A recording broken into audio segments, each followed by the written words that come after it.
Hello everybody, time for a 1000 Suns video for Warhammer 40k.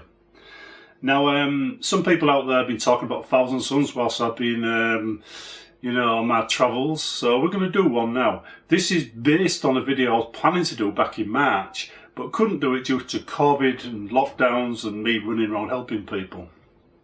So what you're about to see today is part of what I had in mind back in March. Now, first thing to do is we're going to turn to page 208 in the main rules, just so you can follow along with me.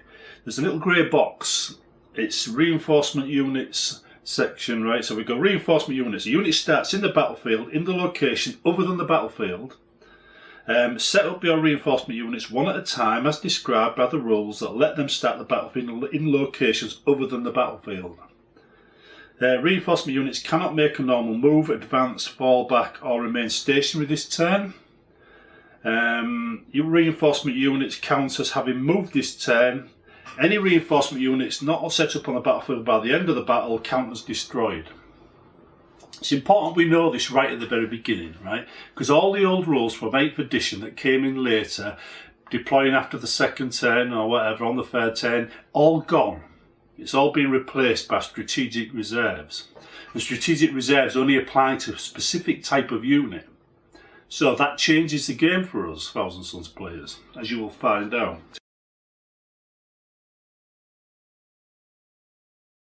Turn to page 256 of the core rules and look at strategic reserves.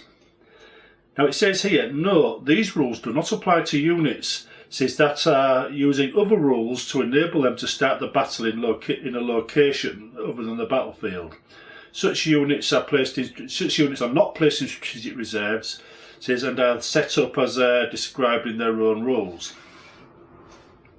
Now, units like Terminators that teleport in, they're not strategic reserve units, right? They don't cost any command points. Strategic reserve units do. So when they're talking strategic reserve units, in 1000 Suns terms, they're talking Rubik Marines, Zangors, anything that can't be teleported in, beamed in or warped in is basically strategic reserve, right? And also strategic reserves have specific rules how they turn up. Like on battle round, if you look on the 257, page 257 of the core rules, battle round 1, no strategic reserve units. Battle round 2, wholly set up within 6 inches of any battlefield edge, not an enemy battlefield edge or in the enemy deployment zone. Round 3, set up wholly within 6 inches of any battlefield edge, not in the enemy edge. Right? And basically you've got not within 9 inches of the enemy. So there's rules that govern how strategic reserves come in. So if you wanted to place a unit in strategic reserve, you'd pay the command points, you'd put it in strategic reserves, and then it would come on based on them rules. But I wouldn't have made this video just to quote that to you, would I? That is this book. We're now done with that book. We're now going to go to 1000 Suns. Now if I scroll down here, here's a few things that ignore strategic reserves, but you still use reinforcement rules. Basically, reinforcement rules means they come on after everything's moved. That's basically it, right? They don't follow any other strategic reserve rules and you don't pay points for them. Now, Terminators, they can teleport in. They don't have to follow strategic reserve rules. Although you could, in theory, bring them on like strategic reserves. Anything using stratagems such as webway infiltration. Now you give that to a unit before the battle starts. So before the battle starts, a unit basically adopts the rule webway infiltration and therefore can ignore, strategic reserves. It might not have a rule to come into combat, to come into thing beforehand, but once you add that rule to it, it can. Now my interpretation here is before the battle starts is when they determine whether a unit can or cannot be considered, to have a unique rule.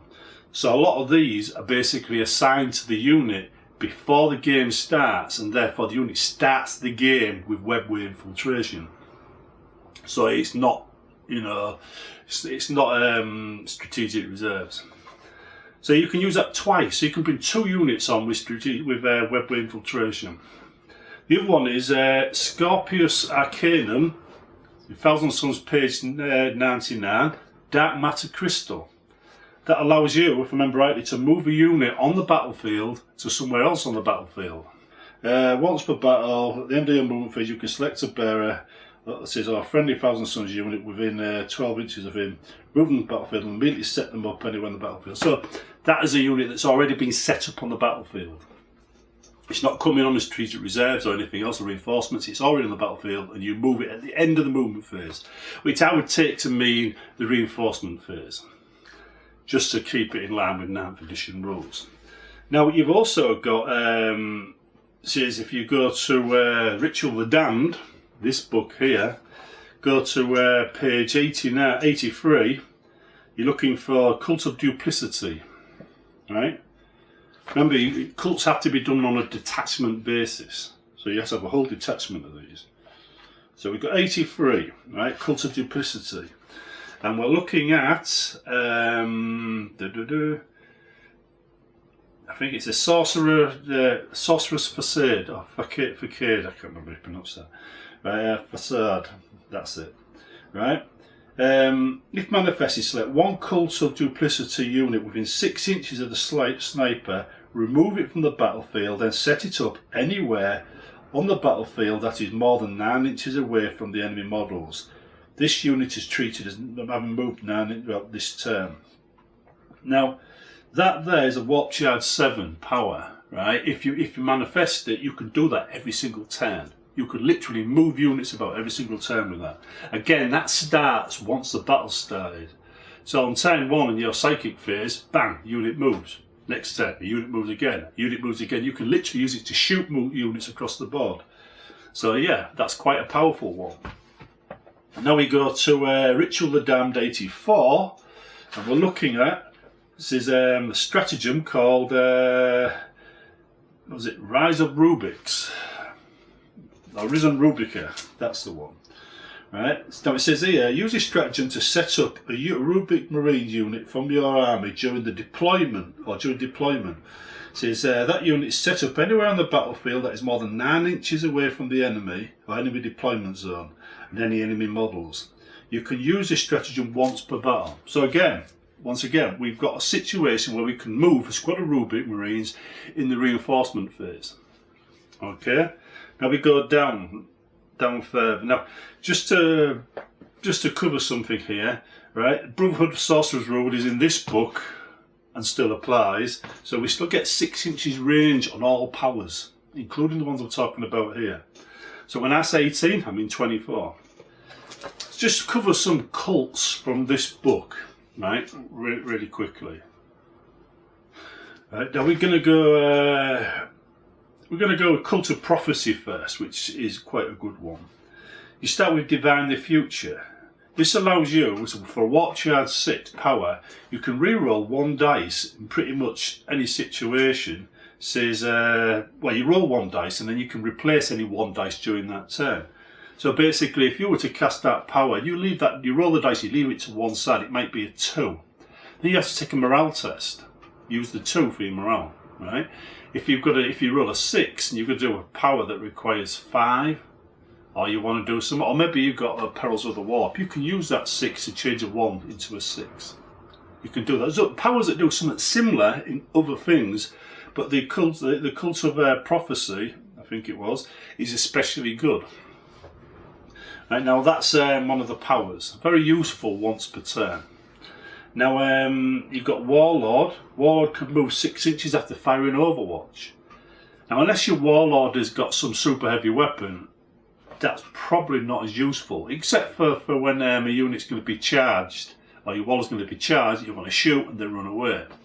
Like if you get within a certain range, you can shoot your flamer off and then, you know, warp flame, hand flame thing, and go away. But yeah, it's still useful. Then you've got is it Pythic Brazier, which is page 79. You can re-roll 1 dice when shooting or fighting. So between these 3 there, you've got a lot of re-rolls. You know, that says quite useful.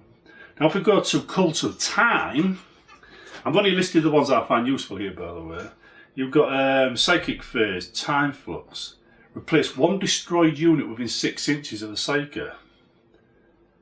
Actually, one destroyed model within 6 inches of the Psyker. So you can there's other units, there's another powers later on that allow you to do a similar thing, but there's one right there. Remember, these have got to be done per detachment. So you have to take lots of small detachments in order to get more than one of these. So typically speaking, you're looking at one particular cult in most large armies, or maybe 2, maybe 3. But you're limited to the number of detachments you take into how many cults you can take. Now they've got the Hourglass of Manta. Right, first time a unit is destroyed, replace it with D3 wounds remaining. And that's Sorceress Arcania. It's a relic. So you give that to a character or something like that. Now if we go down here to Exalted Mutation. Now this is a good one. This is the Cult of Mutation on page 80 of Ritual of the Damned. Now, if you uses the Sorceress Arcania ritual thing and gives this particular thing to say a Demon Prince, you'd get +1 strength and +1 toughness. Now, so you look at the stats for Demon Princes. Let me just find it, because I wasn't planning on showing this, but I'm going to. Since it's a bit of a big section, this is not biggish. Now, Demon Prince, their toughness is 6. This will take it up to 7. Now, just when you think you're over there, if you turn to page 101 of the Thousand Sons Codex, look at the Dark Hereticus discipline, Diabolical Strength. That's +2 strength and +1 attacks on the Demon Prince. So now we're looking at standard user strength, nothing special added, standard user strength of +9 strength, well, a 9 strength and 5 attacks. We're ignoring the malefic talons here, so completely ignoring it for this particular bit here, right? That's another attack, remember. So we've got 5 attacks and 9 strength. Now, if we then give it the Demon Axe, that's a +1 strength. Now we're up to 10 strength and 5 attacks with a Demon Axe, right? That's strength 10 hit.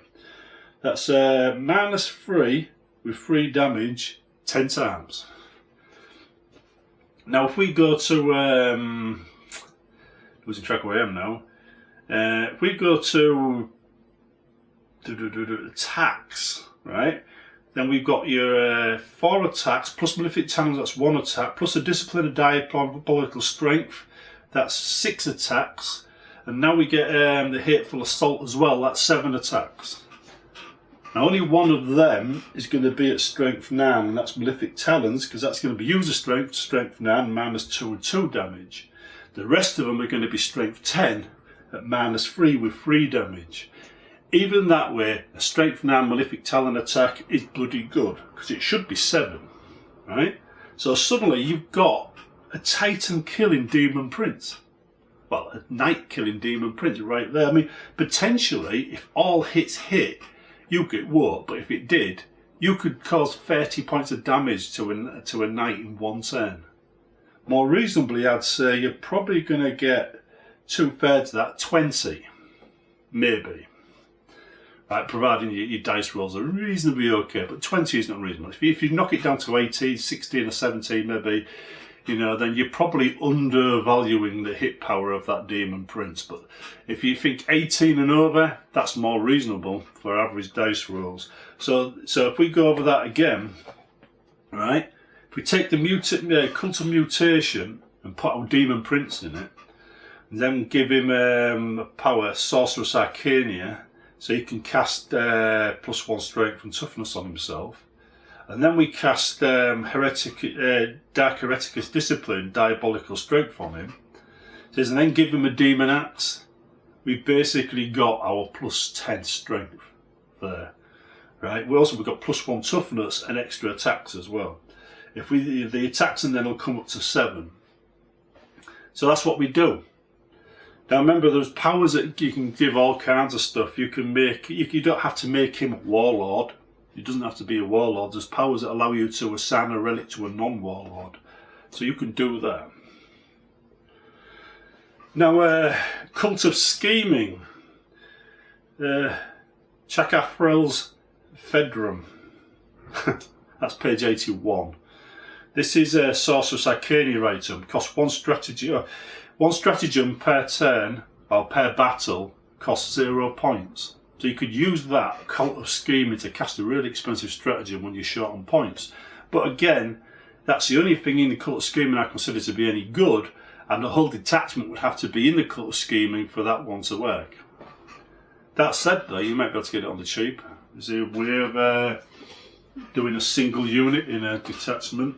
Mind you, no, they don't get, I don't think they get, I don't think single units get detachment rules, do they? That's something to look up for in the future. If we had a Supreme Command detachment or something with just a single unit or a couple of units in it, would we still be able to say it's a Cult of Magic or, you know, Legion? That down for a question to answer in the future. Right, anyhow, moving on. Cult of Magic, this is a good one for really offensive players. Now, if we have start off with the power Astral Blast, which is a warp charge of 6, so it should be fairly easy to get off. With one unit within 9 inches, that's 12 for us, right? And it says suffers D3 mortal wounds, and each unit within 3 inches of that suffers another mortal wound. Then you've got the Warlord trait, Devastating Sorcery. If your Warlord has that, then anything that causes a mortal wound causes an extra mortal wound as well. So if your Warlord is the one casting Astral Blast, you know, then that particular power will go up to D3 plus 1 wounds, and then 2 wounds on every unit, you know, within 3 inches. Then if you give him the Arcane Focus, that Sorcerous Arcanium Arcane Focus, he gets +1 when he's casting them, so he becomes a right meathead. You could again give that to units that are really offensive, you know, like Demon Princes and stuff. Send them up front, let them do the work with all that killing power. They'd be good in psychic combat, and they'd be good in melee as well. You put it in defence, anything that comes near you, you know, just gets the worst of your psychic powers. That would also work.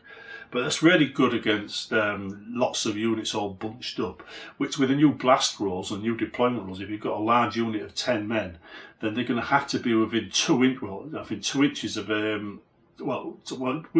of at least 2 of the characters or 2 of the units, like models in the same unit. So it means they would be bunched up. So that one might be more useful than it would have been. Right now, Cult of Duplicity, Sorcerous Facade. Cult of Duplicity says unit within 6 inches of Psychic can be removed and set up anywhere on the battlefield, not within 9 inches of the enemy. That's another one of those teleport ones. We mentioned that above. Dupulous Tactician.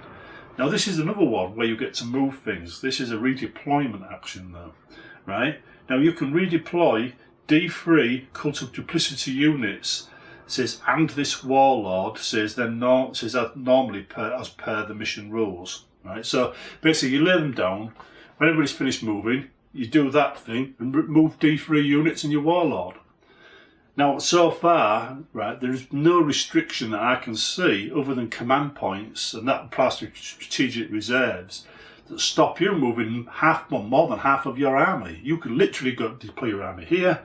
If you do it right, move the lot over here after everybody's finished moving.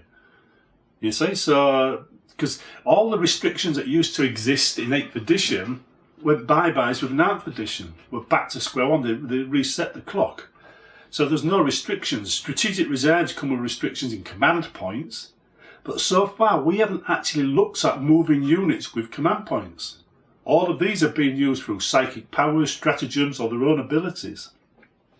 So far, we've got an Alpha Strike force with Thousand Suns, which is kind of the point of this video. Now, if we go down to Cult of Manipulation, I don't know, we've got any more we passed there. Just checking. Yeah, Perfidious Tome. Roll a d6 for each battle round, right? 1, the enemy gets a command point. 4 plus, you get a command point. This, by the way, I know the command point section say you only get 1 back per turn. But since the detachments don't count and that lot, you can get this back as well as the detachments, you know, the battle force command points. So you get 2 back per turn using this rule and that rule together. But you can't use this rule with any other rule that gives you command points back that isn't about detachments, etc, etc. Because the detachments gives you 1 back, and that's separate from all the other rules. All the other rules are combined together. You only need one of them, you know, to get command point back, where the detachment is unique to itself. So battle force units get 1 command point, and then you use this as well. Cult of Manipulation, Attempted Possession. I actually like this one. Now you select an enemy character within 18 inches, that's 24 for us. It says of the Psyker, that unit suffers 1 mortal wound and all psychic tests it makes till the next turn are at -2. Can't go wrong with that. And they've got Beguiling Influence, where if anybody's within 1 inches and they attack your warlord, then this is a warlord to it, then they basically lose you can get -1 off their attacks.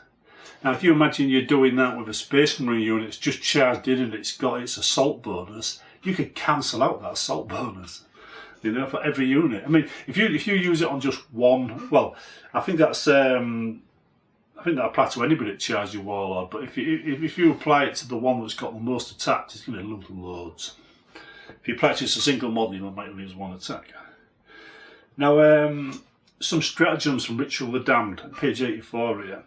Magister says you can give any one non-warlord character a unique warlord trait.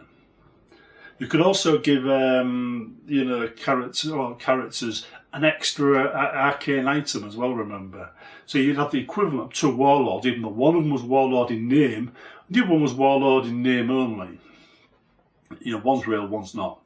Right? But they treat it like a warlord for the purposes of the trait. Then you've got, it says Infernal Fusillade. Fusillade.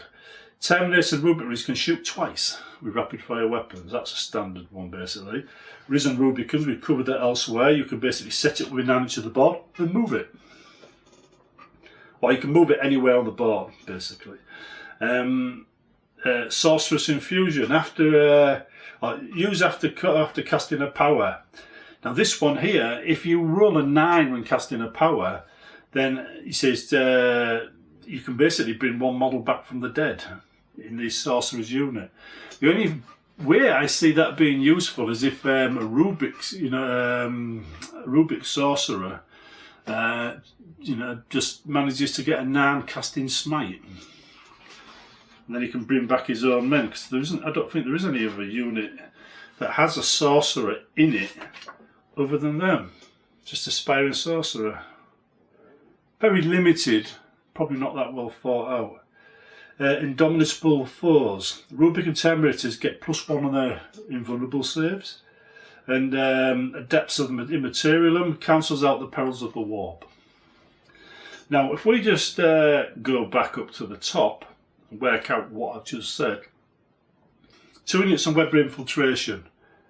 3 units with Dark Crystal. That's 4 we've got so far. Well, it's 1 unit with Dark Crystal. 1 unit of Cult of Duplicity can be removed and stuff in their belts for up to 5. Risen of the Rubik's 6. So that's 6 units a turn we can move, right, with Thousand Suns on turn 1. We're not using strategic reserves here. These are all powers that can be applied to units. They've all got different restrictions, right? And it does depend on what cult you're in and everything else, right? But we could potentially move 6 units a turn on turn 1. Imagine having 6 units, one of them could be Zangors, right? Charge across the battlefield, turn 1, within 9 inches of the enemy, right when he's just deployed and he's not quite moved his men yet. That's quite an alpha strike, that is, especially when you consider some of the units we have. Unfortunately, some of the units can't be moved, or they're very difficult to move, because the wording is very specific. If you go through the things, some of them say Rubik's only, some of characters, some of Thousand Suns. When you see Thousand Suns named, it might say, well, Zangor's a Thousand Suns. Let's just remember, we're on risky ground here. Thousand Suns label has been removed from Zangors for most things like Hateful Assault. So are they still a Thousand Suns unit? I mean, you could put them in a Thousand Suns army in the detachment, so yes they are, but they don't get Hateful Assault because they're not that. So I think we might see Zangors being ruled out quite a few things in the future, so they might not be able to do these when it says any Thousand Sons unit. But right now I'd say they can, because they do have Thousand Sons in the name. And when they're not allowed to take a Thousand Sons abilities, it's very specific. It says so in the rules. You know, like Hateful Assault doesn't apply to Zangors, that kind of thing. So yeah, we can do it quite a lot. But with all things with Thousand Sons, if you just take Rubric Marines, which are quite powerful on their own right, then you could theoretically, you know, end up with not enough men on the board to do enough damage. Thousand Sons have to mix in cheap units. You really do need the Zangors. If I were you, I'd pick Zangors or Cultists, not both. Right? You could use Horrors, you know, Shamans, you know, quite good. Terminators are massively expensive for us now. Zangor Enlightened, they're actually still quite good as well. And are they characters? No, they're not characters, they're cavalry. So yeah, we've got quite a few options there for charging across the board. The only problem I had was I couldn't find a way of getting the Mutilate Beast to teleport across the board when I played in 8th. But I haven't played Thousand Sons since the beginning of the year, so I'm a bit rusty upstairs on this. But if I could get my Mutilated Vortex Beast to teleport across the board with my Zangors, I would love it. There's a Christmas present you can give me, Games Workshop. Teleported Vortex Beast. Yeah, so. But anyhow, Predator Tanked, if I remember right, the points of them have gone down. Right, so they're quite cheap. Land Raiders are roughly the same. Vindicators, Blaster on the Vindicator now. That's quite good. If you fire that at a squad of 10 men, they're going to get maximum maximum hits from that. So that's quite good. Maybe time to bring them back. My force is fairly well balanced, so I do have these units. If you buy a kit out of a box like a Defiler, it doesn't come with all the weapon options, so you have to do a bit of customization. But if you've got a Predator lying around and you've done it with the autocannon configuration, you probably have a couple of laser cannon kicking around. Now, I did have a Predator somewhere, and I did have a couple of laser cannon, and I modified my autocannon, you see that, to be a laser cannon. So now I've got missiles, laser cannon, melter, and battle cannon. Under 9th edition, this guy still hits on a 5, but now if I'm firing at a 4 should I say, but now I'm firing maximum number of shots at large targets thanks to the blast rule and this thing, and I think that gets a blast area as well. So this is quite a good unit now. You stick a sorcerer next to him and use it to support him and buff him up a bit. But remember, the actual problem with these things, Demon Engines, is they hit on a 4+, right? And you're only allowed to add 1 bonus really. You only have +1 maximum now. You can't buff it up to 2+ like we used to be able to. Now it's just that. I've also got a couple of Demon Princes, an older one and the more modern one, which is still quite old now, so he's quite small. I call him Mini-Me. And he's giving you the finger there, look. But yeah, 2 Demon Princes. Now, what I was saying about Vindicators, these are now coming into their own with the blast area. These things are worthwhile. So basically, Thousand Sons didn't have a lot of firepower, really, you know, for a start. They've now got these 2. Put these 2 together, and you've suddenly got a decent defence force. And they're not really that expensive either, so yeah, I think our defence system has actually gone better suddenly because of the blast rule and this thing here. We lose out with Zangors because they'll get slaughtered, but these things definitely makes a change. Also, anything with a Havoc launcher on it, that's a blast weapon as well. This is my Rhino. I've got a flamer and bolt gun combi there, and Havoc launcher on that. Only time I've ever used it, my mate destroyed it straight away. I don't think he liked the idea of me having a highly mobile force in a Rhino for some reason. But we don't really need this, do we, with all the teleportation going on? So you see, there's quite a lot going on, a lot of changes that have gone on. We can basically alpha strike opponents. We've got better, well, our equipment has got better at defending our front lines. I've got to look up on, I mean, I've heard all Marines get 2 wounds now. I haven't seen the rule for that yet because I'm just settling down again, as you know, in a new flat, and I haven't had a chance to look up now for edition properly. But I will do. But the rules I've checked out so far definitely show that most of the things that we were restricted by have gone, right? Especially in the redeployment areas and the what they call it, reinforcement zones. It is, we can give rules to most of our characters either from the Dark Crystal or various stratagems, and we can bypass strategic reserves. And to be honest, I think with Thousand Sons, the stratagems themselves were always less important than the powers. The powers were always more important. So if you do have a lot of command points, you spend it to get your forces where you want them initially, and just keep a few back for those special ones, you know, that you might want to get off occasionally, and use your powers the rest of the time. But I think for a 2,000 point game, it's 3 detachments. That's a wall. I think it's 3 detachments for a 3,000 or 2,000 point game. It probably means people will be going up to 2,500 now, because most of the points have gone up, as you know. Yeah, that's strike force. Yeah, 2,000 points. So if you're going to take things like cults of magic, Legion cults for Thousand Sons, you're probably going to end up having 3. So, but if I were you though, to play a Thousand Sons thing properly, I'd probably specialise in one and just embrace it fully and just go for it. But if you want to try and increase your odds in your favour, try it in 2 or 3. But there's only a few of them I'd consider worth it. And Cult of Prophecy, that's not a bad one for rerolls and stuff in Overwatch. Cult of Time, that's not a bad one.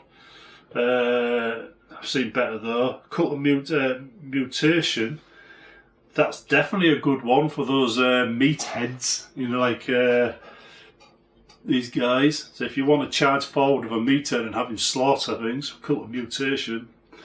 Right, Cult of Scheming, yeah. It says Cult of Magic. That's basically, you know, imagine the Emperor faces Luke Skywalker. No, sir, the power of the dark side. Well, that's it right there. That's a Cult of Magic. That's what it does.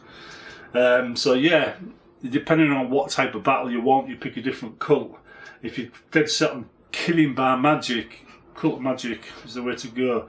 Cult of Duplicity, if you want to outmaneuver your opponent, if you want to be one of those people that is, I'm over here, now I'm over there, you know, and confuse him, so having the force, because some people set up their field based on where you are, not where the battlefield objectives are and where they can do the most good.